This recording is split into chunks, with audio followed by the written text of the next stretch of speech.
Stresa situācijās īpaši nodara tehnikas, ko var izmantot uzreiz un kuru efekts ir jūtams salīdzinoši ātri. Viena no tām ir apzinātā elpošana. Stresa brīdī elpa kļūst ātrāka un seklāka. Apzināti palēninot elpu, mēs tiešā veidā nomierinām fizioloģisko stresa reakciju.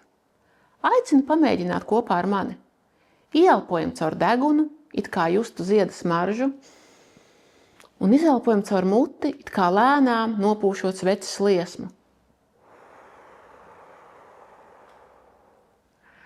Pamēģināsim vēlreiz to izdarīt kopā. Es skaitīšu līdz 4, un tad mēs ieelposim, un tad, kad es skaitīšu uz 6, mēs izelposim. 1, 2, 3, 4, 1, 2, 3, 4, 5, 6, un tagad atkārtosim. 1, 2, 3, 4, 1, 2, 3, 4, 5, 6. Pat dažas šādas ieelpas var atjaunot mieru burtiski minūtes laikā. Ja vēlies pastiprināt efektu, elpošanu var apvienot arī ar vizualizāciju. Piemēram, iztēlojies liftu. Ieelpojot, tas paceļas augšup, augšējā stāvā uz brīdi apstājas. Mēs varam pat iztēloties, kā pasažieri iekāpj un izkāpj. Un ar izelpu tas atkal dodas lejup. Šādas vizuālas struktūras dod prātam ankuru, pie kura pieturēties un palīdz iziet no spriedzes spirāles.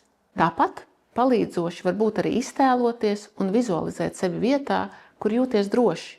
Nervu sistēmai tas ir patiesi nomierinošs signāls. Papildus elpošanas vingrinājumiem un vizualizācijai, tūlītējai spriedzes mazināšanai varam izmantot arī progresīvo muskuļu relaksāciju, kad pakāpeniski saspringzinam un pēc tam atslābinām dažādas muskuļu grupas. Ja nu gadījumā tev nav daudz laika un nevar to darīt pakāpeniski, vari uzreiz uz brīdi saspringzināt visus muskuļus, kurus jūti, un izelpā tos atslābināt, sajūtot atbrīvotību.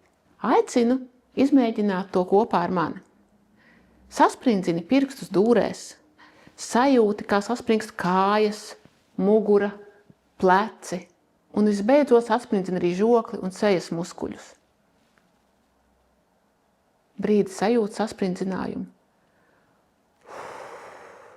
Un tad ar lēnu izelpu atbrīvo ķermeni. Šī tehnika var būt noderīga, piemēram, pirms publiskas uzstāšanās vai došanās pie svarīga klienta. Atgriezt šeit un tagad sajūtu palīdz arī sazemēšanās tehnikas, kad apzināti pievēršam uzmanību kādai ķermeņa daļai, piemēram, savām pēdām, un ejot cenšamies fokusēties uz to, kā tās saskaras ar zemi.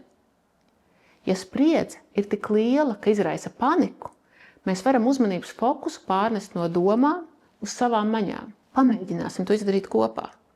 Iedomājies kādu satraucošu domu un turpini šajā brīdī par to domāt. Vienlaikus pamēģini kopā ar mani izdarīt to, ko tūdaļ teikšu. Nosauc 5 lietas, ko redzi, piemēram, lampu, galdu vai ko citu. Nosauc 4 lietas, ko jūti ar pieskārienu, piemēram, krēsla malu vai apģērbu.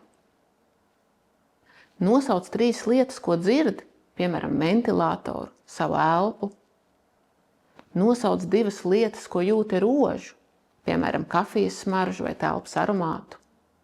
Un nosauc 1 lietu, ko vari sagaršot, piemēram, ūdeni, košļājamo gumiju vai siekalas mutē.